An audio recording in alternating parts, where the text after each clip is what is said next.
So this morning we'll have a teaching session, and after the tea break, we'll have the opportunity to ask questions to Geshe Damdul. We have a question and answer session. And then this afternoon, today the setting will be a little bit different, to allow for more rest of our personal practices. So after the lunch break, we will start again at 4:30, and we will have only one session in the afternoon today, so from 4:30 until 6. And then, depending if dinner is ready, we can go for dinner, or we go for dinner at 7, still need to check that. And then we have a 1 hour break before dinner.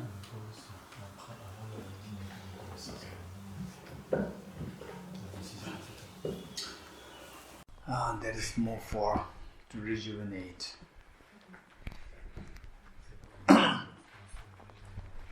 Sanje Juda Zoge Zonamna Janju Matu Dame Jansu Shi Dage Jinsoge Be Sonamge Jola Benje Sangye Ruparasho Sanje Juda Zoge Zonamna Janju Matu Dame Jansu Shi Dage Jinsoge Be Sonamge Jola Benje Sangye Ruparasho Sanje Juda Zoge Zonamna Janju Matu Dame Jansu Shi Dage Jinsoge Be Sonamge Jola Benje Sangye Ruparasho.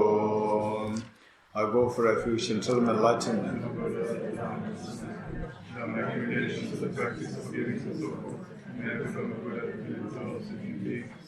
I go for refuge until enlightenment to the Buddha, the Dhamma, the Sangha, by my accumulations to the practice of giving and so forth. May I become a Buddha to benefit all sentient beings. I go for refuge until enlightenment to the Buddha, the Dhamma, the Sangha, by my accumulations to the practice of giving and so forth. May I become a Buddha to benefit all sentient beings.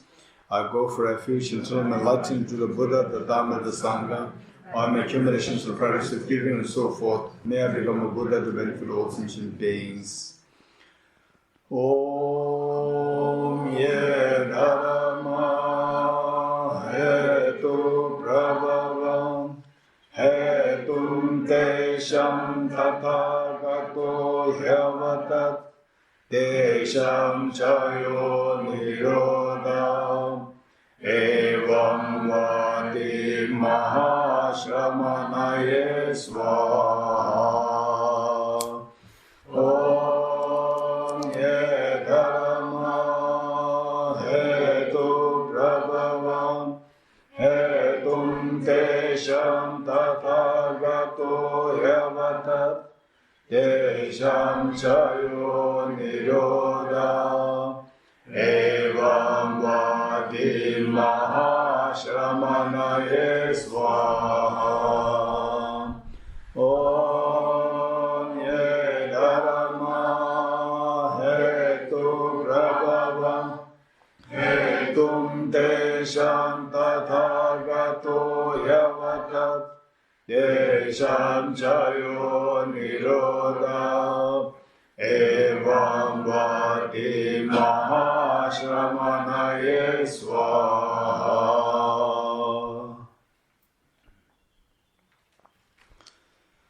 Okay, now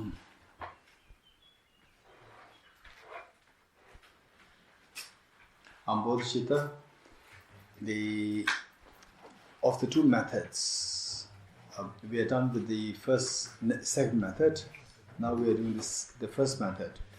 First method is referred to as the sevenfold cause-effect method. Sevenfold for LD. Sevenfold cause-effect method.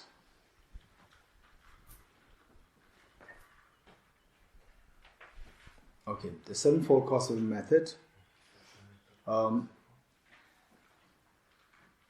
Okay, first we enumerate what the 7 points are. For the seven steps, there's one preliminary and the 7 steps together making it 8, but we only count 7. The preliminary is the equanimity. equanimity.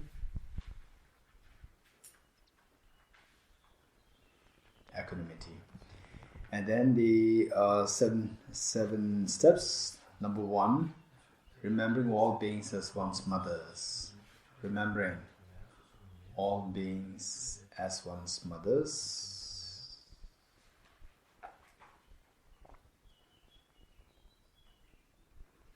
Number 2, remembering their kindness.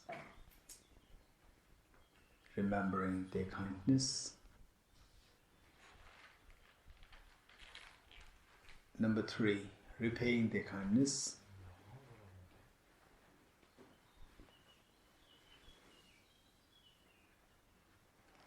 Number 4, seeing the beings in the light of great affection. Seeing the beings in the light of great affection.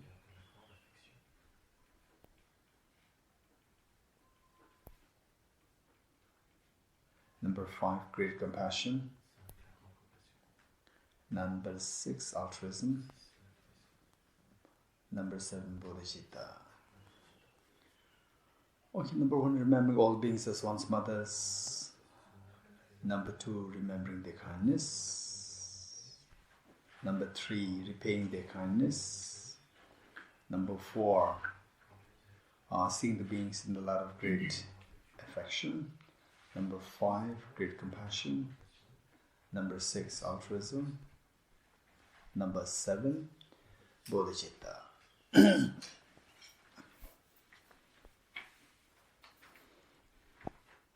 Okay, the preliminary is equanimity, meaning that the equanimity,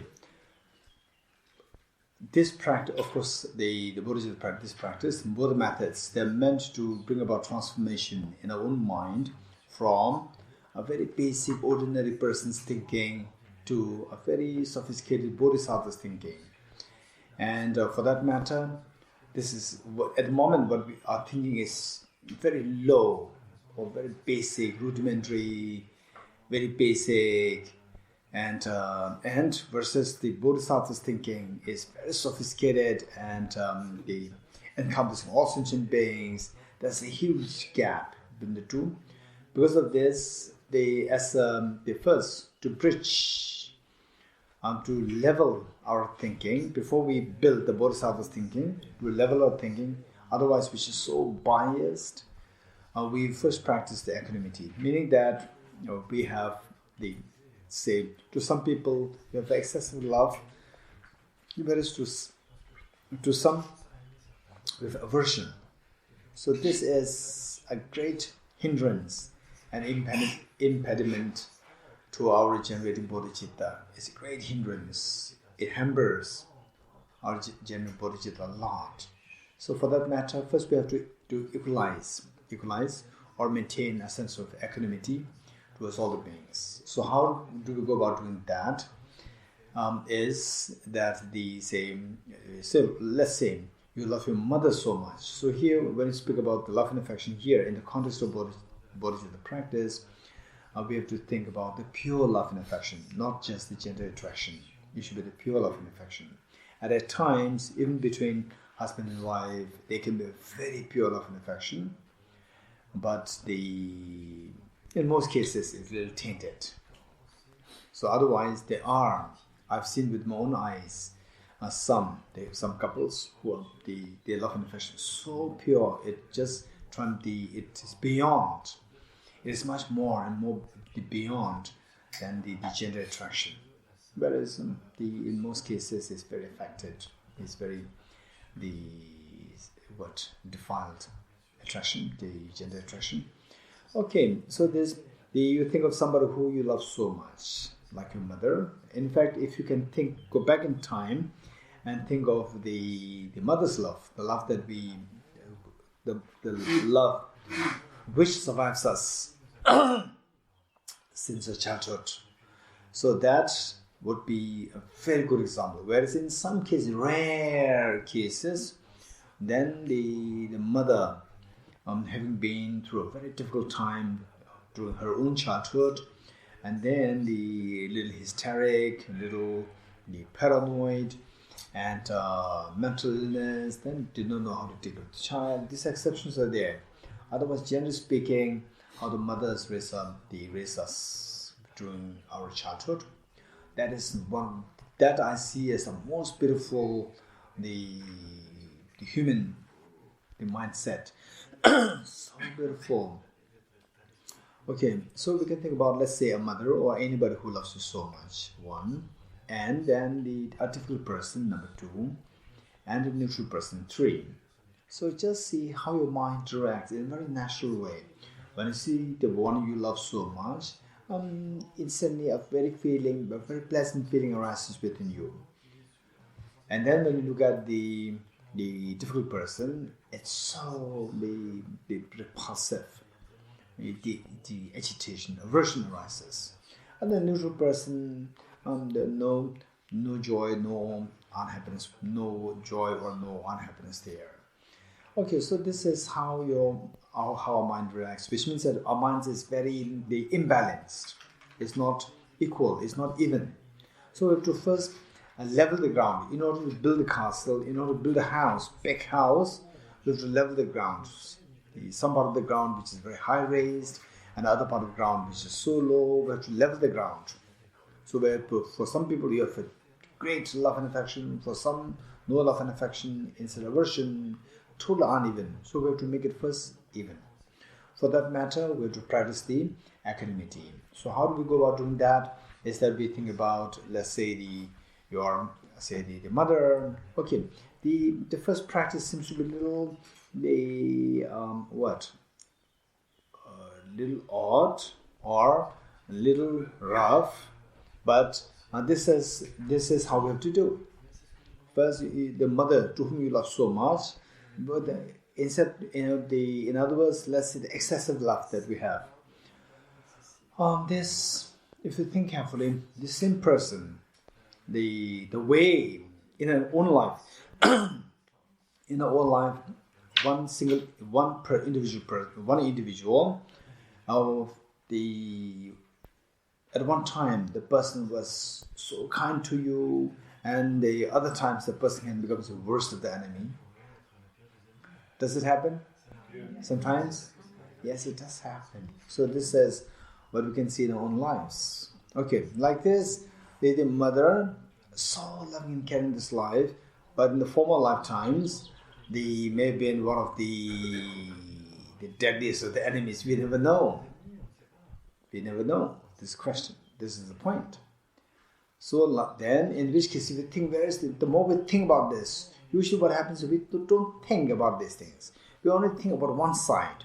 We think both sides, then our mind will be more calm, balanced, and stable. Okay, yes, the mother has been so kind to me in this life, but in the former lives, we never know that it's not necessary that the same mother was been so kind, or my mother, for the last many lifetimes, early lifetimes, we had been enemies. That is the enemies. Okay, so this is very interesting. You must know this anecdote. This anecdote, which happened at the time of, I think, the Shariputra, or the sadhu who is respected as the most brilliant disciple of the Buddha Shakyamuni, most brilliant, most intelligent one.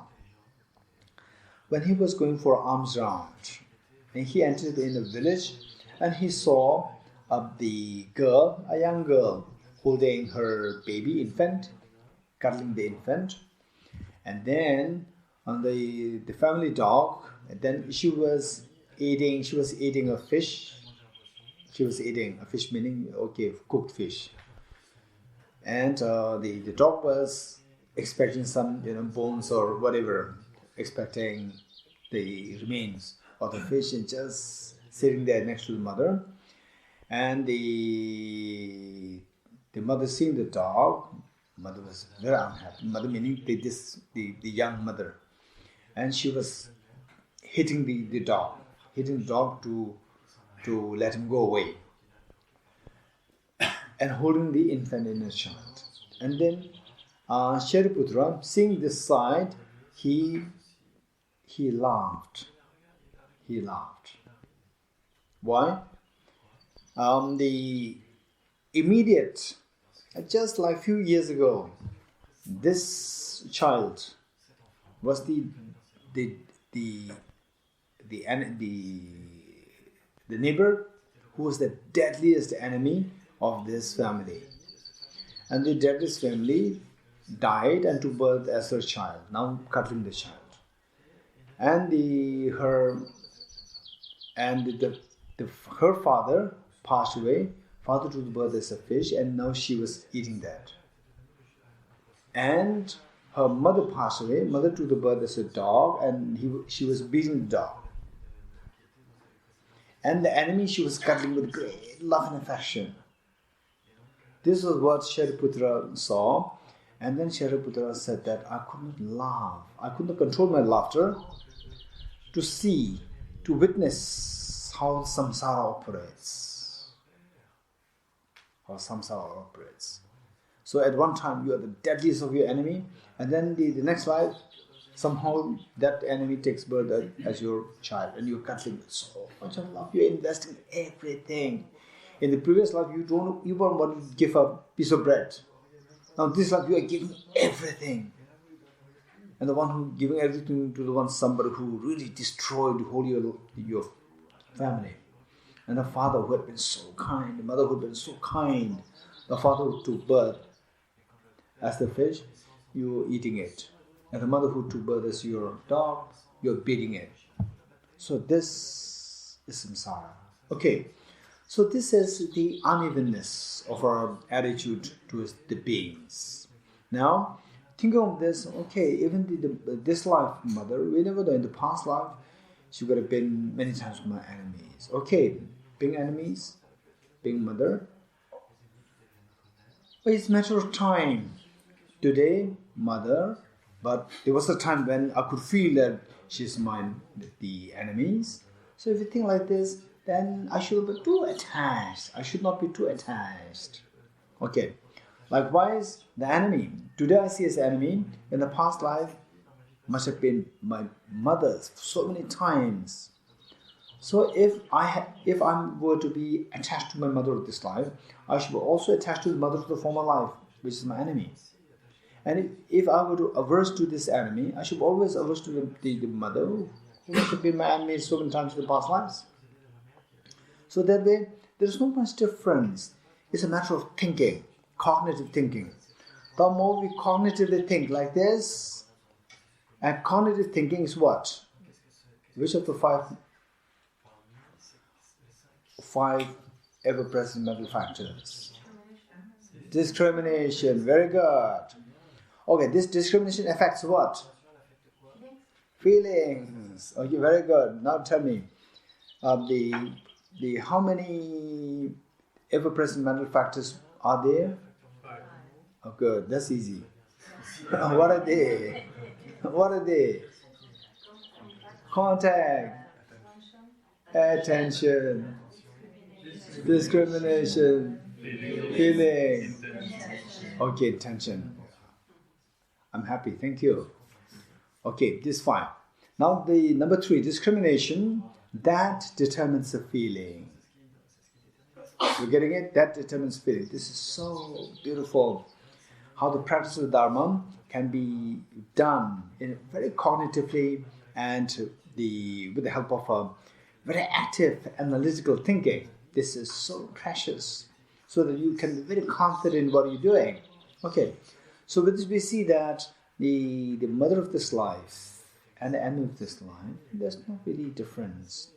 Cognitively, we see that the mother had been my very kind, had been so beneficial, so kind to me, and also very harmful to me in my past life, not in this life. It's a matter of time. It's a matter of time. Likewise, the enemy of today, being so harmful in this life, but so beneficial in the former life. So therefore, it's a matter of time. Otherwise, it's just the same, two of them, same. I should not be too attached to this mother. I should not be too averse to the enemy. And the neutral person is also not neutral. In this life it's neutral, but in the past life so many times my enemies, so many times my mothers. Which means that even this neutral is not a neutral person. If I'm to love this mother, I have to love all three, the neutral and the difficult person. If I'm to feel averse to the enemy, I should be feeling averse to neutral as well as to the mother. If I'm to have a neutral attitude towards the neutral person, I should be neutral towards both my enemies and the mother. So they all three are same. This is very helpful. This is very helpful. How the child develops such a love towards the mother of this life is because he or she cognitively could see that this is a person who is the source of my benefit. Cognitively knowing this, then the pleasant feeling arises. Where the pleasant feeling arises, the mind flows towards the object. This is how the love is developed. Likewise, the feeling of equanimity amongst the three can happen because of this cognitive exercise. So this is a part of our meditation. This is the practice of the equanimity to the three beings. And then gradually if you tend to see that, okay, when you see a neutral person, you're not too indifferent. You're not indifferent. Yes, that person also played a great role in my big happiness in my future past lives, and also aversion in my past lives. And then you see the difficult person. Yes, he's a difficult person. She's a difficult person. But my past lives was also very kind to me in many ways. And my mother, or my husband, or my wife, or my child, although being so kind to me in this life, but have been unkind to me many times in the former lives. Okay, so then you could maintain a feeling of this balance. Once a balance is created, then you can reconstruct the compassion. Because now the land is even, your thinking is very even. With when the thinking was very even, then you can reconstruct the house of the Bodhicitta towards all sentient beings. Then it becomes easy. Okay, so this is equanimity. Then what is next? What is next? Remembering all these. Okay, these 7 steps in English, in Tibetan is very simple. In Tibetan you can remember them very easily. Or I like to give the Tibetan version also. The first one. What is the first one? Remembering all beings as one's mothers. This is Marshe. M-A-R-S-H-A-Y. Marshe. Ma means mother. She is no. Marshe. Number 1. Marshe. Number 2. What is number 2? Remembering all beings as one's mothers. Okay. Tin. D-R-I-N. Tin. D-R-E-N. Tin. Tin is the kindness, and 10 is remember. Tin. Marshe. The number 1 Marshe. Number 2 Tin. Number 3 Tinso. D-R-I-N-S-O. Tinso. D-R-I-N-S-O. Tinso. Tinso is the repaying the kindness. What is next? Seeing the beings in the light of great affection. This is Yi Ong Chamba. Y-I-O-N-G. Yi Ong. Y-I space O-N-G. Yi Ong. Yi Ong Chamba. J-A-M-P-A. Yi Ong Chamba. What's next? Great compassion.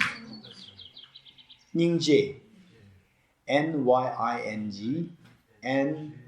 N-Y-I-N-G. Nying. J-A-Y.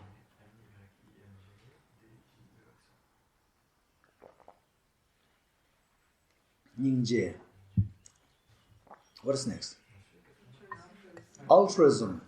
Laksam. L-H-A-K-L-H-A-K-S-A-M. Laksam. L-H-A-K-S-S-A-M. Laksam. What's next? Bodhicitta. There are 2 words. What is Semke? S-E-M. Semke. K-A-Y. Semke. / Changchup Sem. Changchup, J-N-G, Chang, C-H-U-B, Changchup, S-E-M, Changchup Sem. Semke slash Changchup Sem. Both are correct. Changchup Sem. J-A-N-G, C-H-U-B, Changchup, S-E-M, Changchup Sem. Okay. Okay, tell me, what are the 7 steps in Tibetan? Marche, Tinten, Tinso, Yewong Chamba, Ningje, Haksam, Semke. Okay, Maria, say it again. Marcher, Good. Tenje, Tinten. Tinden, Yes. Dinzo, Very good. Yongjampa, Wonderful. Yin Die, Ningje. Yinje, Yes. Lavsam, Haksam, yes. Semkie, Very good. Very good. Okay, Mike? Marche, Yes. Tinten, Yes. Tinso, Yes. Yongchenpa, Yes. Yinje, Yes. Laksam, Yes. Semkejang, As Chom, Semke or. Semke or. Oh, yes. Semke Champen, Chomsen, Changchup Sem. Chumsen. Yes. Amina? Chumsen. Yes. Amina? No, I don't have all of them. I am repeating. I'm writing. No, Amina, you write. What are you writing? Marche? You got the first one. Second one? Second one? Tinten. D-R-I-N. D-R-E-N. Tinten. Number 3? Tinso. D-R-I-N-S-O. Tinten, Tinso. Next, number 4. Yi Wong Chamba. Y-I, space. You give a space. Yi. O-N-G. Yong Chamba. J-A-M-P-A. J-A-M-P-A. Yewong Chamba. Next, Ningje. N-Y-I-N-G.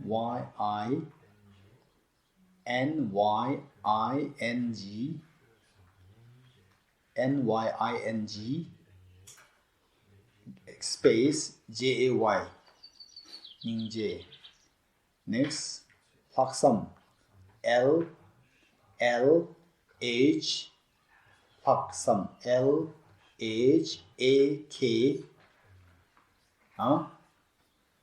L-H-A-K. S-A-M. Haksam. Next, step number 7. Semke. S-E-M. S-A-M-K-A-Y. Semke. Or Semke. Then keep slash, just oblique or slash. Changchup Sem. J-A-N-G. Chang, C-H-U-B. J-A-N-G. C-H-U-B. Changchup. S-E-M. Changchup Sem. Okay. Changchup Sem. Yes, Howard? I have a question. In the 9-step Bodhicitta method, where number 7, where we have the special recollection of the kindness of others, is it not implicit in that, for us to do that we have to see others as our past mothers and remember their No need. For the method we discussed thus far, we do not need to think about them as the past mothers. No need. No need. Okay. Now, step 1. What's step 1 of the 7 steps? Marche. What is English? Seeing others as your mother. Yes, seeing all beings as one's mothers. Okay. Remembering all beings as one's mothers. Number 2. In English. Number 2. Tinten. In English? In French? Okay. Number 3. Tinsel. Okay, in English and French? Good. Okay, number 4.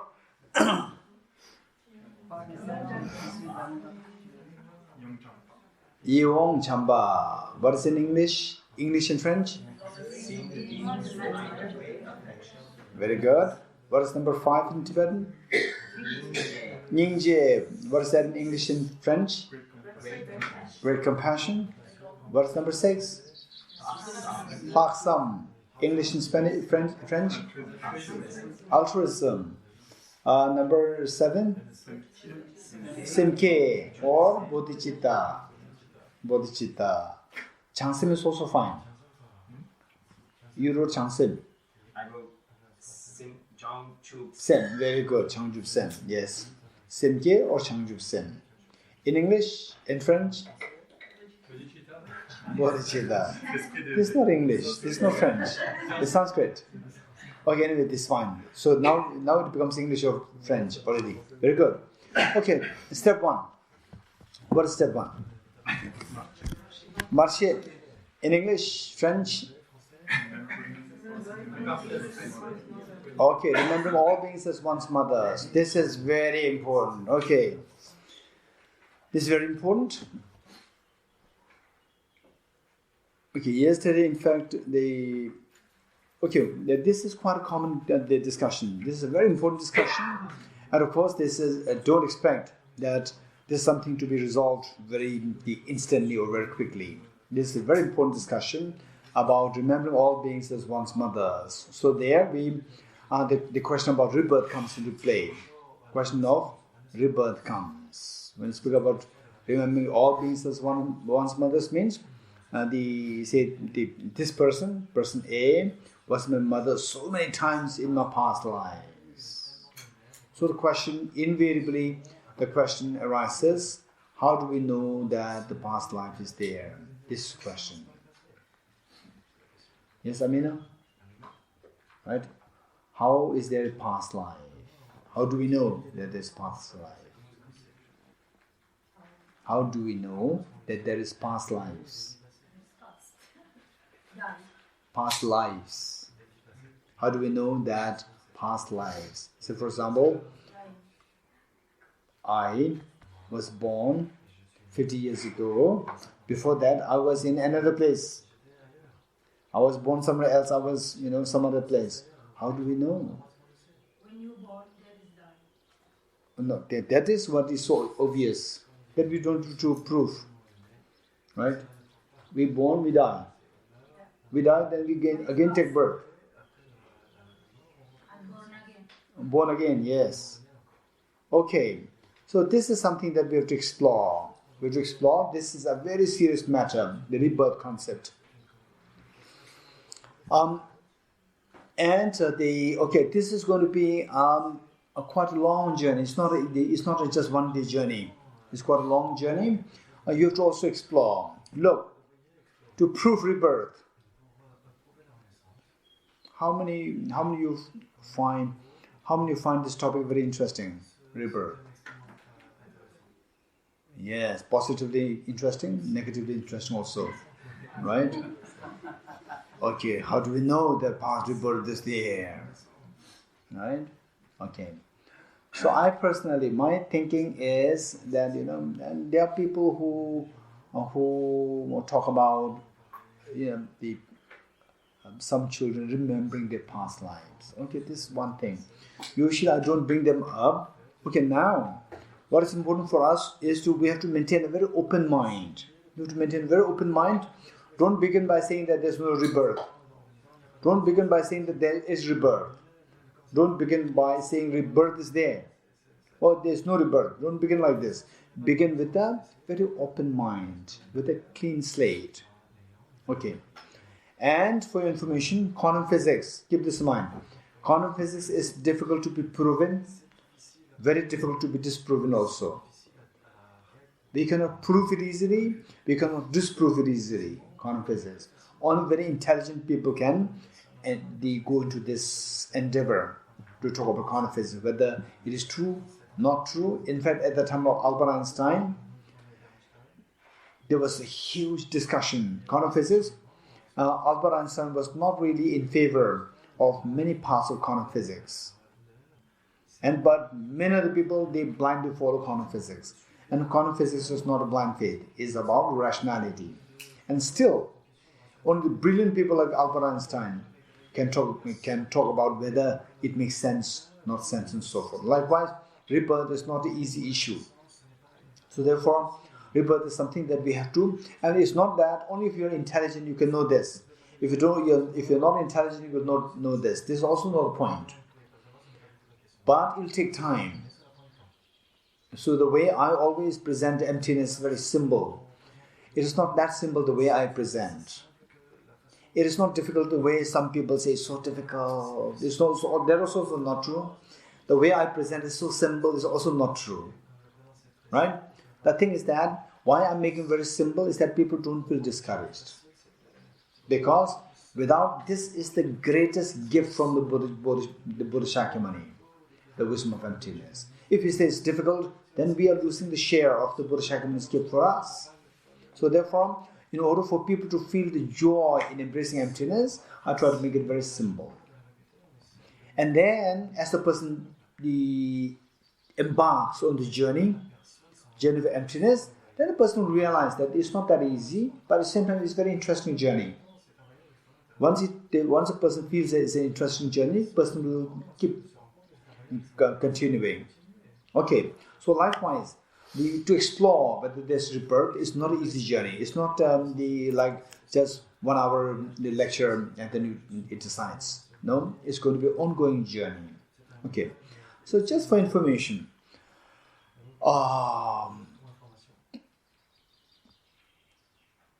there was my, I think, first year enrollment in the first Institute of Buddhist Dialectics, about 1988. How many years ago? 30 years ago. So many of you are not born. And Sophie was not born.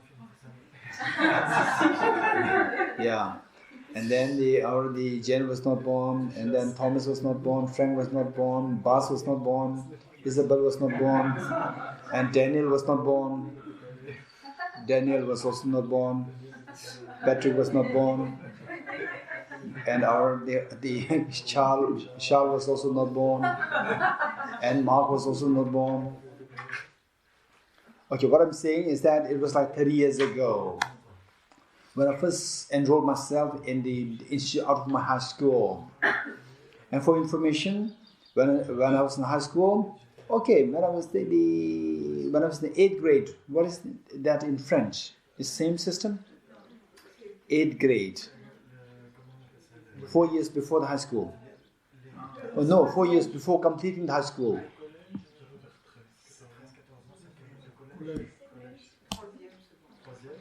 Not college. No, high school. I see. College, what age? Oh, I see. Age of college. That's interesting. So in India, college means a minimum age 16, 17. Okay. So the point is that age-wise that's easier. When I was age 13. No, 16, 17, 18. 16, 17, 18. When I was like age 13, no. When I was like age 13, I was thinking of becoming the monk. Then when I was age 16, 17, 18, then the physics was introduced as a separate subject. And I was so fond of mathematics since my very young age the 8, 9, 10, I was so fond of mathematics. Then age the 14, around 15, 16, 17, then the physics was introduced. Then I became so fond of physics also, mathematics and physics. So two of them were my the best subjects, meaning I like the most. I don't know why Virginia is smiling. She's so fascinated. Okay, so I like these two subjects so much. So then when I was at age like 16, 17, 18, 19, these 4 years, I was thinking of becoming a physicist. Then my mind to become a monk was not there. Becoming a physicist became dominant. Then after completing my high school, for some reasons my mind changed. And then they took up the philosophy, academic philosophy, and joined the institution and became a monk. The first year of enrollment in the Institute of Buddhist Dialectics, after the schooling, otherwise I was to join physics in the college. Okay, this is a very different system. Then the first year, okay, so in other words, I gave up the modern studies. I gave the modern studies to jump into the traditional Buddhist philosophy, logic, psychology, and so forth. And the first year, there was one American lady doctor, and she was to give a presentation on the workings of the brain in our institute. And my teacher, Venerable Geshe Damdul, then he was the school principal, institute principal, and he said, Damdul, you should translate this talk to the other monks. Because most of the monks, they did not speak English. So he asked me to translate, because I came from the school where English was the main, what do you call it, instruction medium instruction. Okay, so I was there. And the lady doctor gave a brilliant talk on the neuroscience of the brain. And in my school days, anyway, the last year of my school, I dropped biology. Before that, I was taking biology. The last year I dropped biology. And what I learned about the brain in the school was very basic. Just the different parts of the brain, cerebellum, cerebrum, and the brain, the brainstem, and the cortex. Was very basic structures of the brain. And this lady, American lady doctor, the presentation she gave was brilliant, detailed explanation of the workings of the brain. To the extent that, say, when you have when you know a language, which part of the brain is activated? When you have the memory, where the memory is stored? And then when you have emotions, which part of the brain is activated? What kind of hormones are secreted? And then to see the colors, which part of the brain is activated? Cortex. I was so fascinated, and that because that I was the translator, I was asked to be the translator. So I tried to pay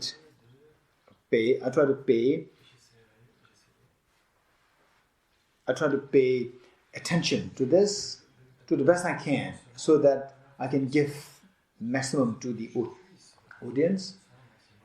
And I was so thrilled by this presentation that my mind was just going on this top the lecture, whole day, whole night, that I did not really have a sleep, because it was shattering my belief. How it shattered my belief? My belief is that there's a mind. When you die, the body will be burned, cremated, and buried or whatever, and this mind will travel to the next life. This is rebirth. So, this life, you do dharma, bodhicitta, wisdom, emptiness, kind, and so forth. And then next life, you will have continue this journey, and then you go to next gade, paragate, parasana. This is how you become Buddha. So this was my belief. And suddenly this talk really shattered my belief. if this is how the mind works, if this is how the brain works, where's the mind? And me, particularly in my school, the last 3 years of my school, because of introduction to physics as a separate topic, I learned how to ask the questions: how, why, where. All these questions I started to ask, because of which I became quite,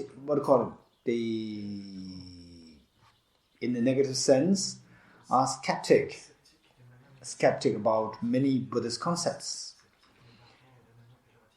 Not necessarily Buddhist concepts, maybe because I must have been hearing many blind faith concepts, not really Buddhistic. Because people around me, they are not necessarily great scholars of Buddhism. They follow the more like ritual. They even don't have any clue what Bodhicitta, Vishamamtrinus is. They heard of Vishamamtrinus, they heard about Bodhicitta. What exactly is Bodhicitta? Just ask them what is Bodhicitta, they will say compassion. What is Vishamamtrinus? They will say, oh, I don't know. Okay. So this is the environment. So which means that predominantly some sort of blind faith was prevalent. And then I was questioning those things which I thought were Buddhism. Actually, more like the blind faith part. Okay, mixed with many other things. And then I became a little skeptic those last 3 years in the school, final years.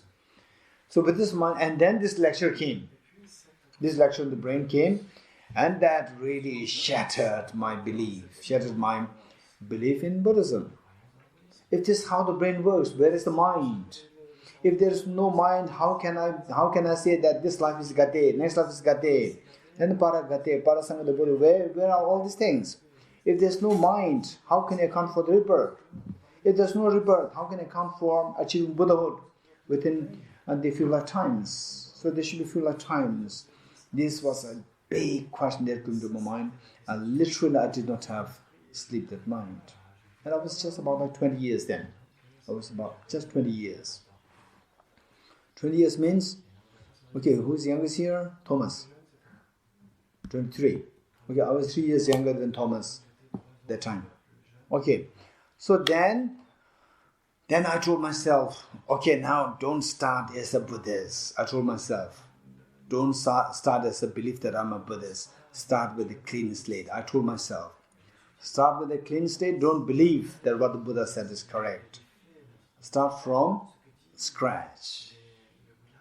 Luckily, institution where I was enrolled was the academic institution where the debate is the mainstream of the studies. Very lucky. I was so fortunate. Okay, then I continued the journey to explore about whether or not there's rebirth. Okay, this is my journey. And then all these 30 years, I'm very lucky that I sustained that.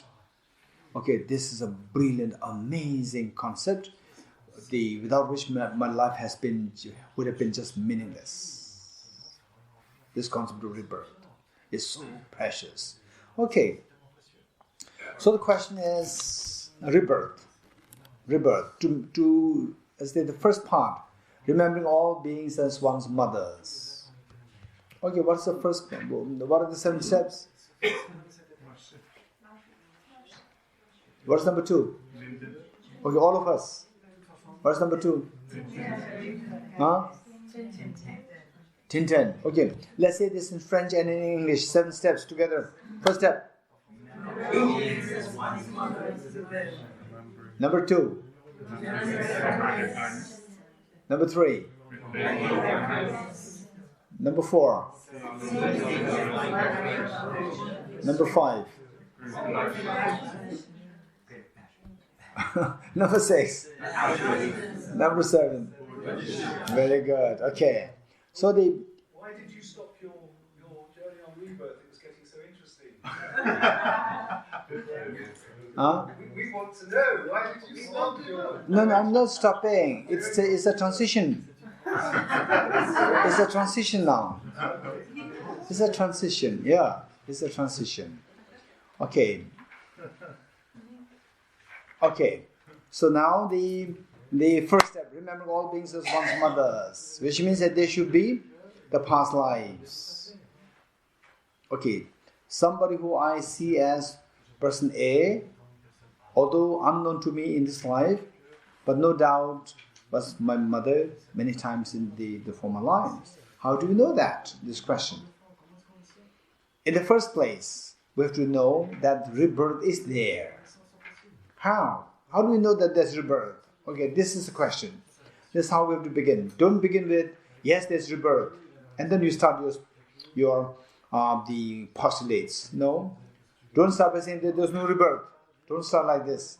Start with a clean slate. Rebirth is possible, it may not be possible. Start from there. Start with a very clean mind, because it is not easy to prove rebirth. It is not easy to disprove rebirth. Both ways is very difficult.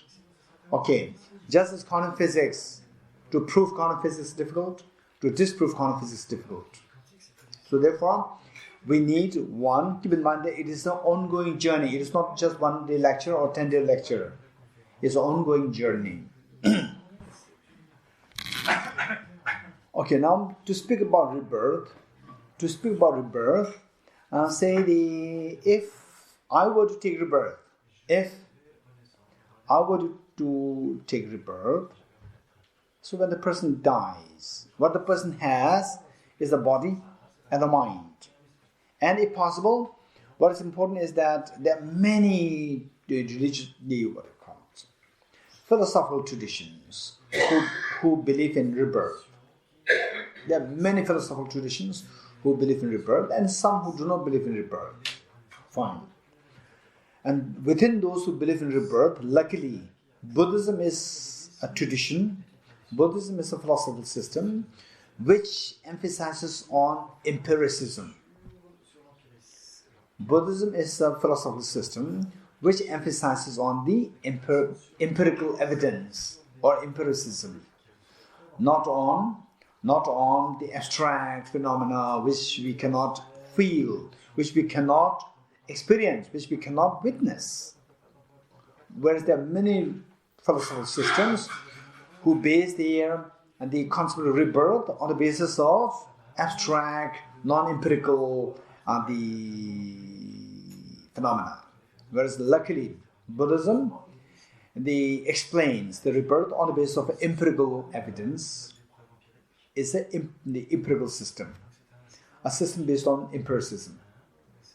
Okay, so now from this, do you agree with me that you as a person, you are composed of two parts, which is empirical, which you can feel, the body and the mind. Do you feel your body? Yes. Do you feel your mind? Do you feel angry? Do you feel happy? Do you feel relaxed? Do you feel tired? Okay, now the 10th day I feel a little tired. It doesn't matter. I'll explain. So for the time being, let us not be too precise. I will take you into the precision. Myself, don't worry. Right? For the time being, what it is, in a very vernacular sense, we speak, this person is compassionate, this person is not compassionate, this person is very short-tempered, this person is very patient. So this is all the mental functions. Is brain, not brain? This is going to be a separate discussion. We'll do that later. For the time being, let's say we have a body and a mind. In case if there's a rebirth. Okay, let's begin with this. With the rebirth. We don't begin like this. We begin with in case if there's a rebirth. Meaning that we start with the question mark. Rebirth. It can exist, it may not exist. Okay. So, to explore this, it can exist. And then if it doesn't exist, what's the point of exploring? This is quite the question. If it doesn't exist, what's the point of exploring? Okay, this is very important. The anecdotes. Recently, when I was in Israel, one of the main persons of the Buddhist group, her husband was a physicist and very brilliant. Okay, I talked about him a lot in this class, about this automatic reaction, automatic gesture, and so forth when practicing the piano. He was one. So she could not convince her husband of the rebirth. And she was somehow trying to convince the husband that you should, the rebirth is there, so you should start practicing some dharma like this. And he's not really eager, because he's not convinced. He's not convinced of what the wife was telling. Then the last year, of course, then both of them were so kind. 2 years ago, then they took me to Jerusalem. They took me to Jerusalem in the car, and on the way, about 1.5 hours to 2 hours, on the way, the husband, the physicist, the wife must have told the husband that, okay, now you can, if any questions that you might have, you can ask in the car to him. So he started asking questions. I could see that his questions are prepared. Yeah, he asked lots of questions, and then to some extent, I didn't know that it was, this was what was happening. So I thought that then we really entered up with some kind of heated debate in the car. Then the next year, last year, I was supposed to be staying in their house, and somehow it did not happen. It was I wish I had stayed there. And this year, because the last year it did not happen, and the wife was a little sad. So this year I made a point that at least I spent 1 or 2 days there in the house. So I was there. And then the first night, the first evening together with my 2 Indian friends and 2 of them, 4 plus me, 5. Then we started with a very light discussion over a cup of tea, light discussion. And he physicist, he does not know light discussion. He just plunged into his piano practice. He said that, okay, the piano practice, initially we do that with awareness. Later on, awareness will disappear, it becomes automatic, which is totally against the Buddhist psychology. So, should I give the answer or not? Right? Then he's very strong. He was saying this over and over again, being a physicist, saying over and over again. Then I told my 2 Indian friends, now this discussion will go for the next 2 hours. I could see that, because he's touching a concept which will be convinced only if you go deep into the psychology. I said, okay, now this discussion will go for the next 2 hours. Okay, then we had the long discussion. Although I did not like, I just wanted to have a rest. Then the next day, on the dining table, husband was there, the wife was there, my 2 Indian friends were there. And I said, Geshe-la. The wife was telling me, Geshe-la, so there are many concepts in Buddhism which many people don't really can understand easily. So how would you explain these things? I said, I know what she was saying. It's about the rebirth. And the rebirth concept, all these reasonings, the person must be very sharp, and then we should have enough time, and I should have enough energy. All these interests. I said, yeah, that's a very important topic. Yes. So doing something on the dining table, usually I don't do those things. I just try to evade. I evaded. And she thought that she must have thought this is a great opportunity. And I evaded. And she said, Geshe-la, no, he's the one. Pointed to her husband, saying that he's the one who doesn't believe in this. In a way, she was telling me that now you have to debate, no choice. And he started looking at me like this. And I started looking at him like this. Then no choice. Okay, then we started on the dining table. We started on the dining table. Okay, so the question is, how the question came up was that in the first place, if there's no reincarnation, what's the point of exploring into this? Why to waste so much of time exploring into this question? So I told him that how we began the discussion was that he is very open-minded. Was that okay? The human beings. We have a brilliant mind, or you can call it brain. We have a brilliant brain, brilliant mind, which the dogs don't have, which the animals don't have. In case if we lead a life, why I'm going to plunge in this area was because she was thinking of her to do some dharma practice. This was her expectation. Dharma practice means with the belief in the rebirth. Without the rebirth concept, what is the dharma practice? So I said that we have the human brain, which is way more sophisticated than the other animals have. And if you don't use this brain, there's no difference between we and the dogs. Did I say this in the class? I didn't say this. Huh? Yes. I said it. There's no difference between dogs and human beings. Did I say this in class? No? Oh, you're tired? You could not remember it? Jane, did I say this? Huh? Okay, our engineer, Katia, I said it? Maybe last year. Last year, I think. Okay. So I came to know that the Jane is the architect. Yeah. Yeah, and then Katia is engineer. Yeah, so the point is that then let's say for example, how we go about doing that is morning we get up. The moment we get, oh, it's time for work, we are busy going for work. What is work? To earn money. What for? To fill the stomach with food. In other words, to get money, to get food.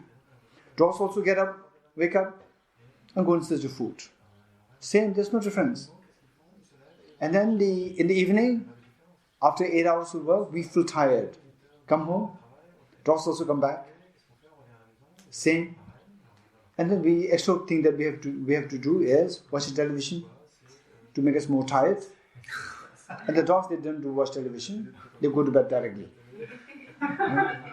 And the next morning, again you wake up, dog also wake up.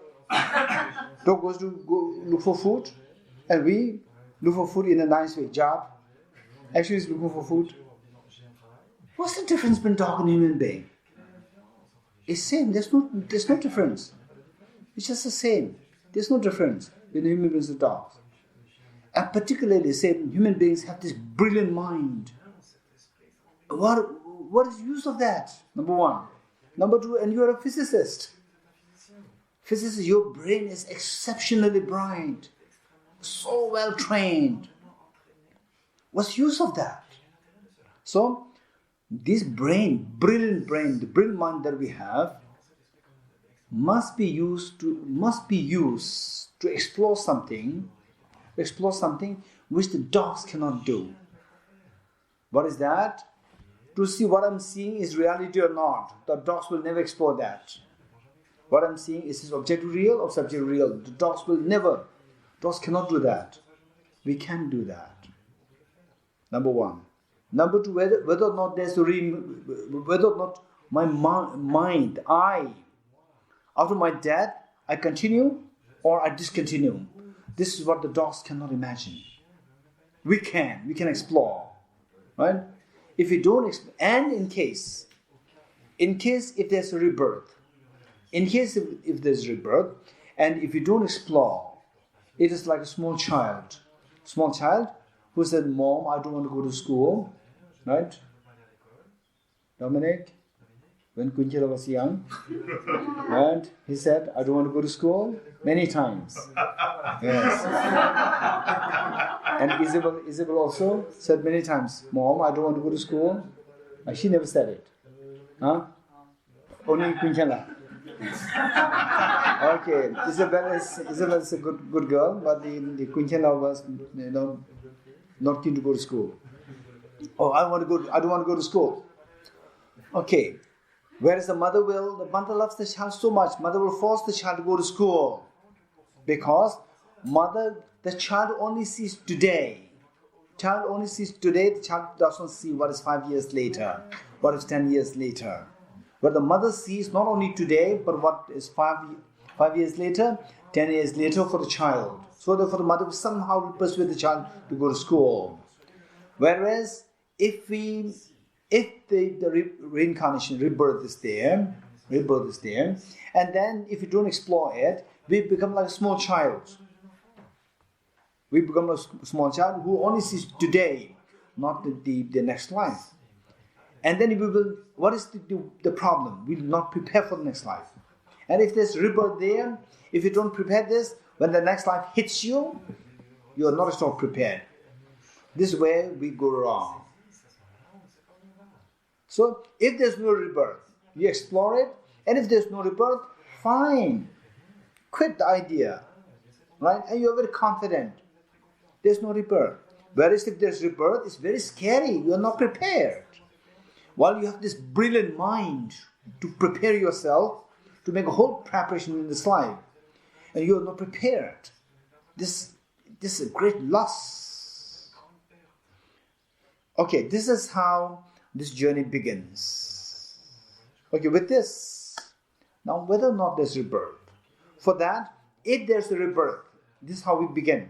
If there's a rebirth, then my body for sure will not continue.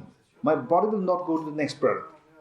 If there's something that travels, we empirically speaking, and some people they talk about, say, this concept of what is called as the soul. In the Indic tradition, there's known as concept of the Atman. This concept has various versions. And so what we can empirically see is the body and the mind. What we can empirically see. So I'm not talking about the soul and these things. I'm not talking about that. I'm not rejecting this. I'm not bringing this in the first place. I'm not rejecting. I'm not bringing this. But keep that aside.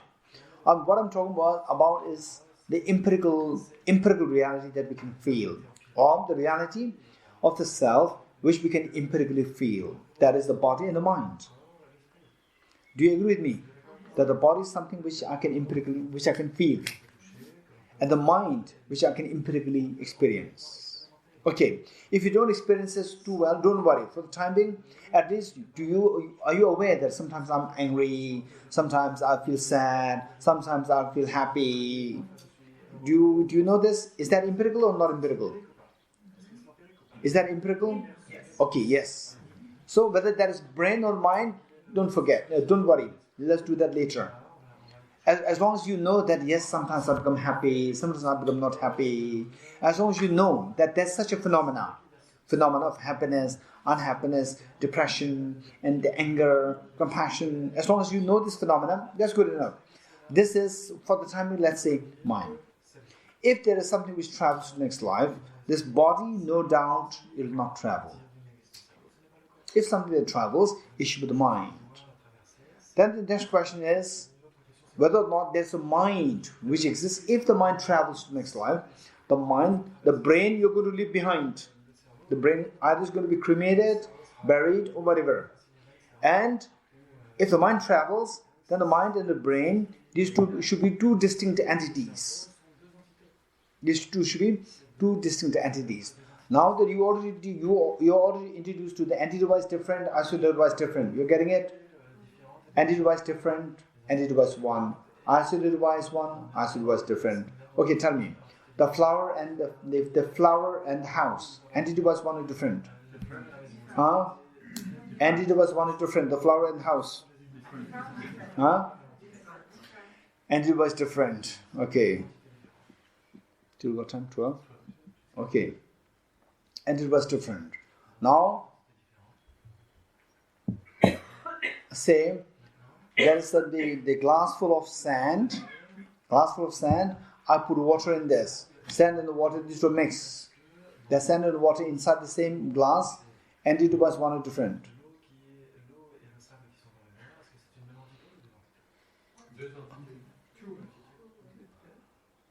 In this glass, I put sand, filled with sand.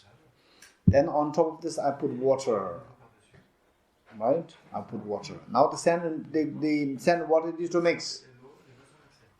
The sand and the water in this glass, these two are entity-wise one are different.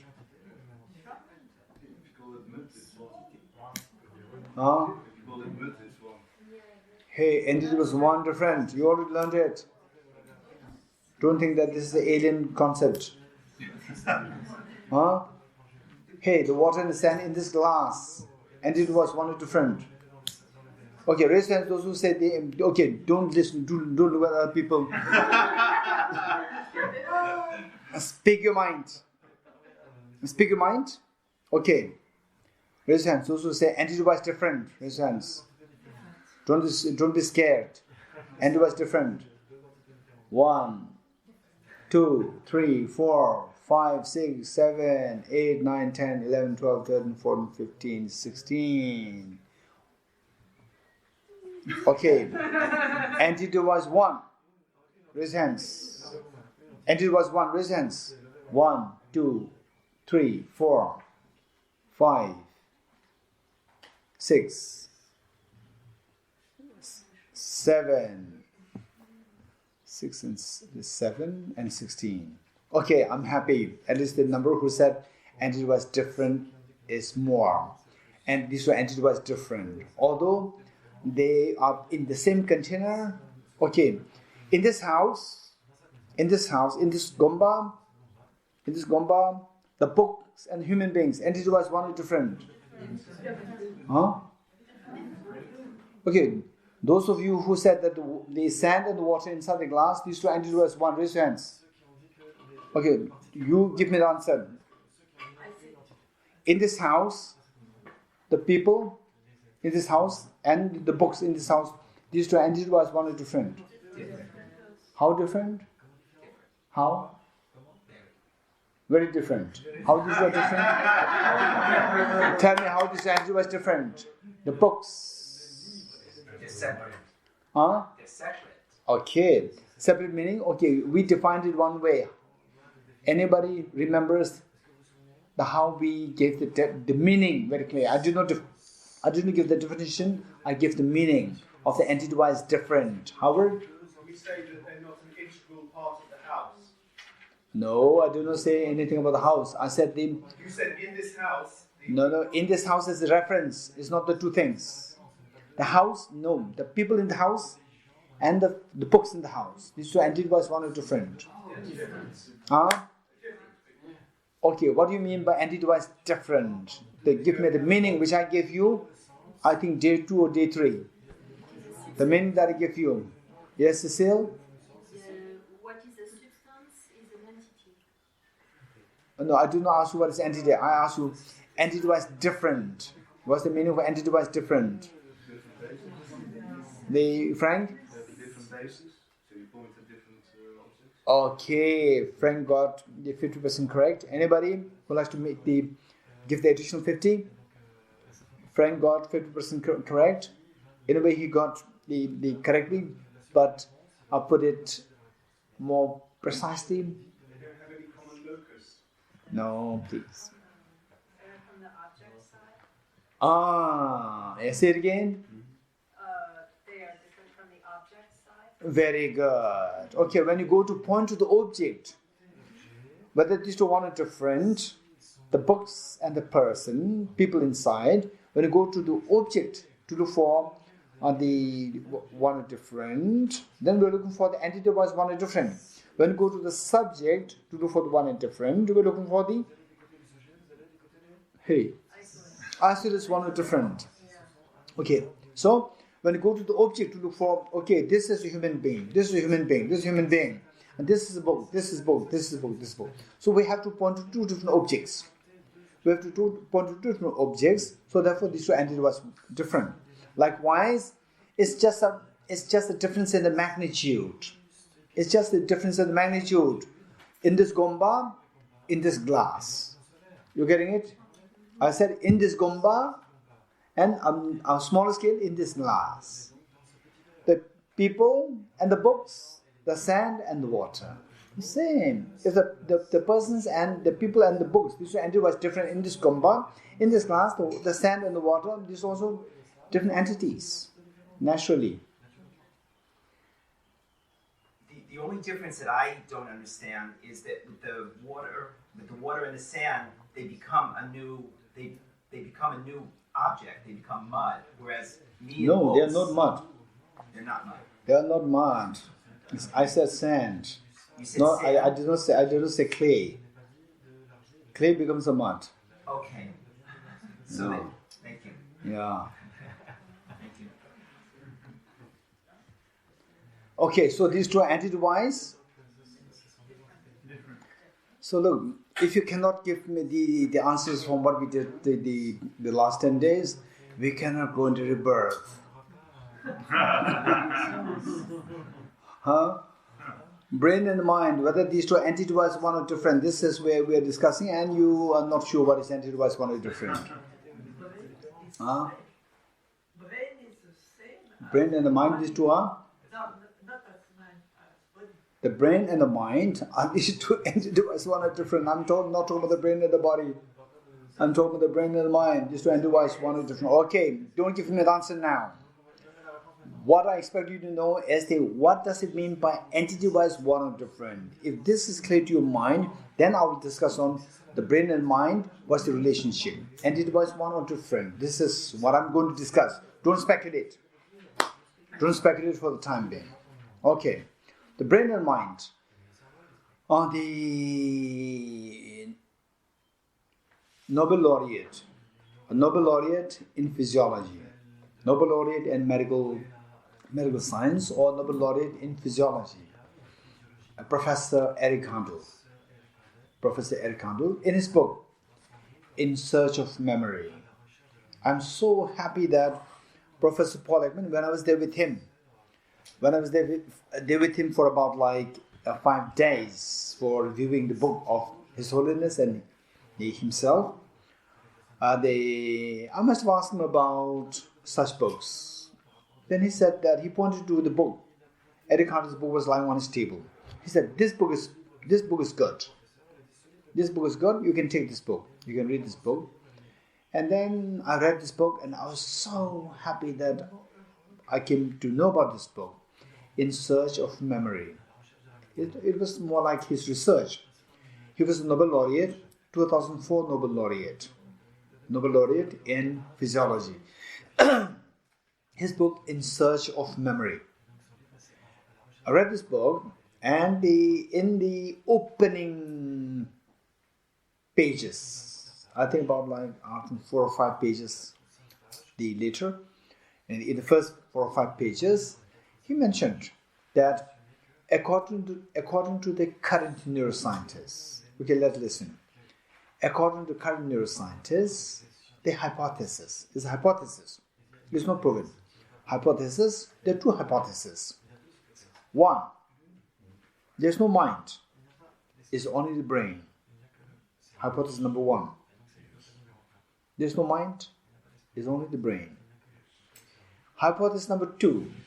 There is mind, but it's the derivative of the brain. When the brain dies, the mind disappears. This is the second hypothesis of the current neuroscience. And yet, it's a hypothesis. It's not proven. Okay. Many people, they confuse between the hypothesis and what is proven. They are not to be mixed up. Okay. Then the question is whether or not as what he wrote as the hypothesis, 2 major hypotheses of the neuroscientists today, if this is to be accepted, this question. So again, let us begin with a very clean slate. What is brain? What is mind?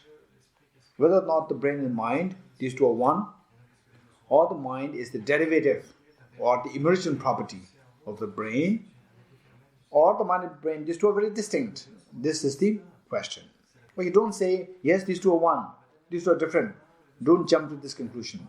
Let's begin with a very weird, let's do it very, in a very dexterous form. Let's do a very refined thinking. It requires very refined thinking. Okay. One, first we have to distinguish between brain and mind. And the scientists, hardcore scientists, at one point they were talking about the mind. At one point they were talking about the mind. And then they talk about the mind, meaning the subjective experience that we have. They talk about it. And then at one point, then they drop this idea. And this concept of the subjective experience is what they call as the qualia. Qualia. Q-U-A-L-I-A. Qualia.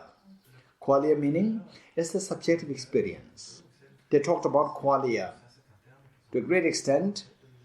And then at a certain point, they drop this concept for the reason that the subjective experience, what they call as qualia, is something which cannot be measured. That's the problem. They cannot measure it. They cannot quantify it. Whereas a topic to be covered under the hardcore science, should be measurable. Should be something which can be measured, number one. Then it should be something quantifiable. Number two, it should be quantifiable, number two. Then number three, that it should be something which can be replicable. That, for example, I said, okay, I experienced emptiness. Okay, you should repeat it. You should replicate it. No, how can I replicate it to others? I cannot replicate it. So it should be something which can be replicable. And then then it should be something which can be experienced by the third person. Not only the first person experience. Third person should also see that. One, it should be measurable.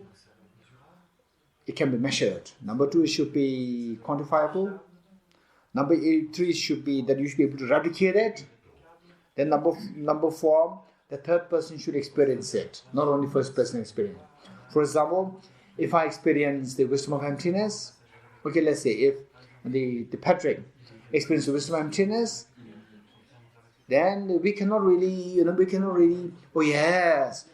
wisdom experience. We cannot experience it. So third person cannot experience what we're experiencing. If that doesn't happen, then this cannot come under the domain of analysis of the modern science. Okay, it is for this reason that this concept of qualia was dropped by the neuroscientists. Qualia. Q-U-A-L-I-A. Qualia. Qualia means subjective experience. Qualia, yes. Okay. Now, one thing which is very important is that we should be extremely smart. So on the 10th day, we cannot be smart, right? On the 10th day, we are all like the deflated balloon. Right? Deflated balloon, we said, yes, we are smart. We are not tired. I was not tired, only deflated. And we are not tired. Okay. This topic should be actually done on the 2nd day, not on the 10th day.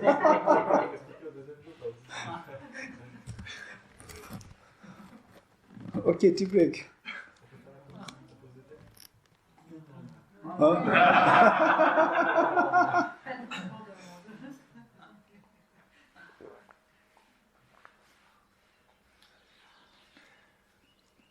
Okay. we should be smart in the sense that simply because it is not touched by the modern science does not mean that it is not true. Don't forget it. Okay, my personal take is that modern science is a very rigorous system. I personally would say that unless and until there's a great revolution happening to modern science should not touch the consciousness. This is my personal take. Why I'm saying this is that modern science is a very rigorous system, and the moment it touches the area like consciousness, the rigor of the modern science has to be compromised. And modern science is a very beautiful system, and it's a great treasure of the humanity. Yet it doesn't mean that the modern science can explain everything. Let us not forget this. Some people particularly, so in those days, like in 1950s, communist Chinese, they were trying to just eradicate Buddhism in Tibet, saying that Buddhism is evil, religion is evil. And they said that as the science advances, we'll prove that religion is irrelevant. This is very clear indication that they do not understand what is modern science. Modern science is a very rigorous system, yet it cannot explain all phenomena. The moment they try to expand their horizon of analysis, they have to compromise the rigor. They have to compromise the rigor. If they compromise the rigor, the beauty of science dissolves. So why I'm saying that we should be smart means we should know that the science, the rigorous science, while it maintains its rigor, it cannot explain all phenomena. This is what I'm saying. We should be smart to know that. The moment we say science is a very rigorous system, then we get the impression that it can explain all phenomena. This is illusion. This is the indication that we are not smart. Our thinking is not smart. How? Physics is a very rigorous system. It cannot explain neuroscience. Don't forget it. Physics is a very rigorous system, but it can never explain neuroscience. Neuroscience is a very rigorous system. It cannot explain quantum physics. Let's not forget this. So therefore, the thing is that a rigorous system doesn't mean that it can explain all phenomena. So there are areas. So it is for this reason that in the Buddhist teachings, there's the classification of all phenomena into three groups. All phenomena classified into three groups. One is the manifest phenomena. Number two is slightly hidden phenomena. Number three is very hidden phenomena.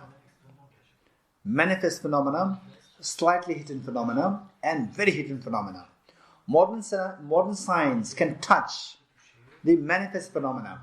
Manifest phenomena is something that has the characteristics which the modern science is looking for, like something which can be measured, something which can be quantifiable, something which can be replicable, something which the third person can experience. All these things are there with the manifest phenomena. And then with the slightly hidden phenomena, some part of this modern science can touch, like quantum physics, relativity theory, and so forth. The quantum physics can touch those areas. Manifest phenomena and the slightly hidden phenomena. They cannot touch all of the slightly hidden phenomena and the very hidden phenomena. They cannot touch this area. The moment they touch this area, you are compromising the rigor of the modern science. So in other words, what I'm saying, just as physics cannot explain neuroscience cannot explain physics. Likewise, modern science cannot explain all phenomena. This we have to know. Yet, the phenomena that exist in the universe is not confined to what science is, what as the objects of analysis of the modern science. It is far beyond that. This is what we have to keep in mind. So therefore, say the consciousness Consciousness, empirical consciousness, not the consciousness the way the many of the religious traditions, where the many of the philosophical traditions explain as something which is not empirical. I'm talking about empirical consciousness, where we talk about I'm happy, I'm not happy, yes, he's very short-tempered, my son is very short-tempered, my daughter is very short-tempered, but she's very kind. So these aspects, they are something which are so empirical. Okay, so this is one thing that we didn't keep in mind. With this, the next point is the demarcating between the brain and the mind. What exactly is brain? What exactly is mind? We have to demarcate that. Okay, for that demarcation, this is very important. For that demarcation, let's say that I ask you to think of the most beautiful moment in your life, when you're a very young, tender child, and your mother is cuddling you in her arms. You just think of that, and then I give you to the neuroscientist, and the neuroscientist puts you in the fMRI scan, in the scan, and then the neuroscientist could see what's happening to your brain. They can see your brain waves. They can see which part of your brain is activated, which part of your neurons are fired. They can see that. What kind of transmitters are being transmitted from which part of the brain, which part of the neuron to the other part of the neuron. They can see all these things, but they have no clue what you're thinking. Okay, whereas you know exactly what you're thinking, but you don't see your brain. You're thinking of, you know that you're thinking of your mother cutting you. Okay, do you agree with me or not? I asked you to think of you being a very young child when you are 5 years old, when you're 2 years old, your mother is cutting you and giving you such a love and affection. Can you imagine that? While you are thinking, while you are having this thinking, thought process, then the neuroscientists put you in the, while you are thinking, you don't disrupt your thinking. You're put in the fMRI scan. So you know what exactly you are thinking, but you don't see your brain waves. You don't see which part of the brain is activated. You don't see what kind of neurotransmitters are transmitted from one neuron to the other. You getting it? Okay, now with this, what I'd like to tell you is that what you are thinking, the thought process which you are so aware of, which the neuroscientists cannot see, is your mind. Which the neuroscientists can see, which you cannot see. The brain waves, neural firings, transmitters being transmitted from one part of the neuron to the other part. So these elements, they are your brain, not your mind. Which neuroscience can see, which you cannot see, is your brain. Which you can experience, which the neuroscience cannot see, is your mind. This is an extremely important distinction. Okay, now you may think about, okay, fine, well, so this mind, whatever this is, this mind which we experience as a mind, which neuroscience cannot see, and some people, they think that, yes, of course neuroscience will see what I'm thinking. No, that's not true. Do you know that it's not true? It's not true because neuroscientists, they have to design, they have to make dictionaries of the brain, dictionaries of the brain-mind correlation. How they make the dictionaries of the brain-mind correlation? How they make the brain-mind correlation? Right? They don't know what is going in your mind. They don't know. They just see the brain waves and where the neural firings are happening. They just see that. And they see what kind of transmitters, neurotransmitters are transmitted from one part of the brain to the other. This is what they can see. They have no clue what you are thinking. So how they make the dictionary? Because they don't see what you're thinking, they have to make dictionary. For example, if I don't know what is bonjour, what is bon appetit, right? Bon appetit. Huh? Bon appetit. This is what I learned from Jane this morning. Right? She said, Bon appetit. I said, okay. Is it? And then she's very good teacher. She sends that what I was asking. She said, bon appetit. Right? I said, what is this? Appetite? I can say appetite. Is it appetite? She said, yes. She's a good teacher. Okay. So, I did not know the French. Okay, bon. Then I have to create a book. I have to keep a book here. I created a dictionary, my own dictionary. So she said, bon. Bon means good. Then appetite is appetite. I make a dictionary. So that I remember, okay, when somebody says bon means good, appetite means appetite. Because I don't know the language. Scientists, they make dictionaries like this. They don't know what is going in the mind of the person. So they have to keep a dictionary. Okay, this part of brain activation, when that happens, then what's the mental process? Mental correlates. What's the mental correlate of that person? Okay, this is happiness. This brain activation is sadness. This brain activation is fear. How do they do that? Is that in the machine, they expose you to war movies, more war movies in the machine, right?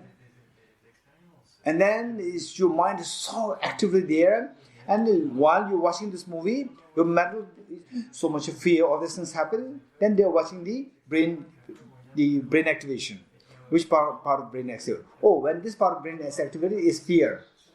When this part of brain is activated is excitement. This is how they make the dictionary. Which means that they are not seeing the mental correlates of the brain. Right? Okay. This is distinction between the brain and the mind. This is very important part. Next. This world is governed of the two, the brain and the mind. Brain and the mind. This world, I'm not talking about the universe, this world for the time being, the wars are happening, and then the terrorism is happening, corruption is happening, international agreements are happening, and then all these Brexit is happening. All this is happening because of these two, mind and the brain activation, because of the mind. Because of this mind. I'm happy. I'm not happy. You getting it? Finally, what we want is that my mind should be happy. My mind should be happy. That feeling which you have direct experience, which the neuroscientists do not have. That is what we are seeking. For this mind, if the particular, the happiness dissolves and the sadness comes to you, with some, the neurotransmitters, then the job of the neuroscientists is to remove those the neurotransmitters, because these are making you unhappy. Right? Can you see the correlate? Unhappiness is more important. Or happiness is more important. That feeling is more important. Of these feelings, which you have the direct access, which neuroscientist does not have. So this feeling, happiness, I want happiness, and then this happiness, yes, now I'm experiencing happiness, or because of the oxytocin, or because of the serotonin, because of the dopamine. Oh, these are very good. Oh, these are very good. This makes you happy. Okay, this will not diminish. This will not remove. This is very important. Right? Or endorphin. Okay. So these four are known as the happy hormones. Right? Because they see that when you're happy, these four are being activated. So these four are very good. When you're very unhappy, very stressful, another set of hormones are secreted. These they call them as stress hormones. Right? So if this, what we call a stress hormone, if they are secreted and you feel very happy, they will keep it. They will remove the other hormones. Which means that what is important is not about we are ready to sacrifice the biological hormones which are responsible for giving rise to unhappiness. We are ready to treasure the biological hormones which gives you the happy moments. So this happiness, I'm feeling, that is a priority for us. That is one, because of which all the hospitals come into being, because of which all the parks, gardens are there, because of which now the global warming is happening, air pollution is happening. Why? With the air pollution, we are affected, our health is affected, then our mind does not feel happy, and the longevity is affected. So people are scared, so this feeling of the fear should not happen. So we say finally this world is operating because of this mind, not because of the brain. Okay, how it is operating, why it is operating. 2. Why operating is for the mind, not for the brain. How operating can be explained by the mind as well as the brain. How? Okay, we'll stop here.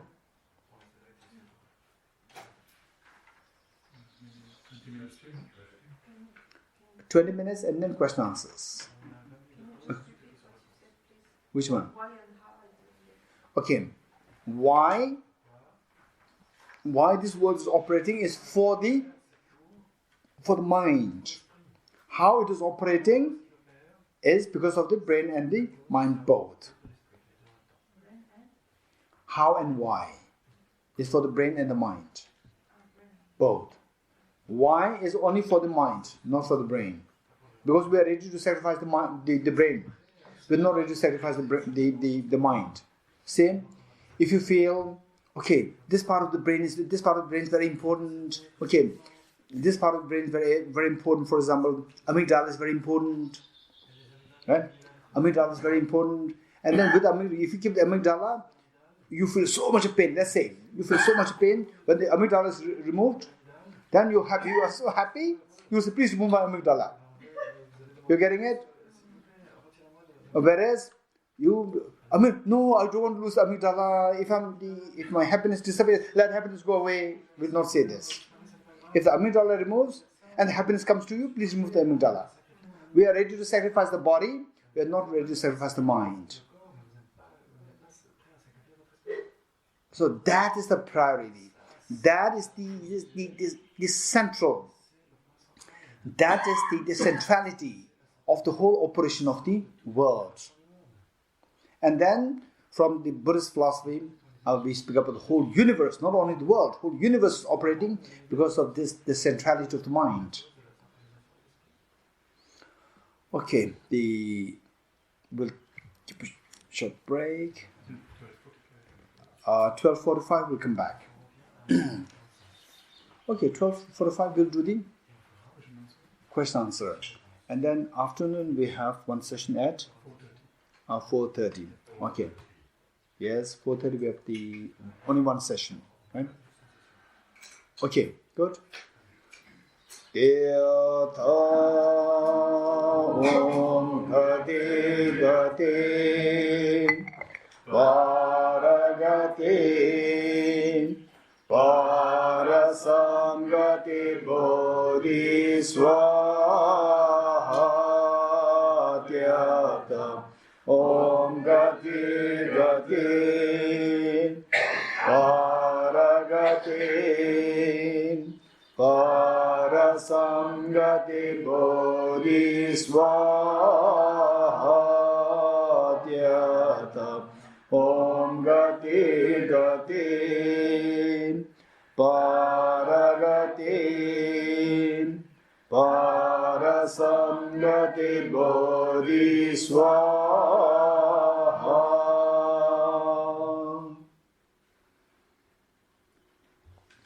What's your position?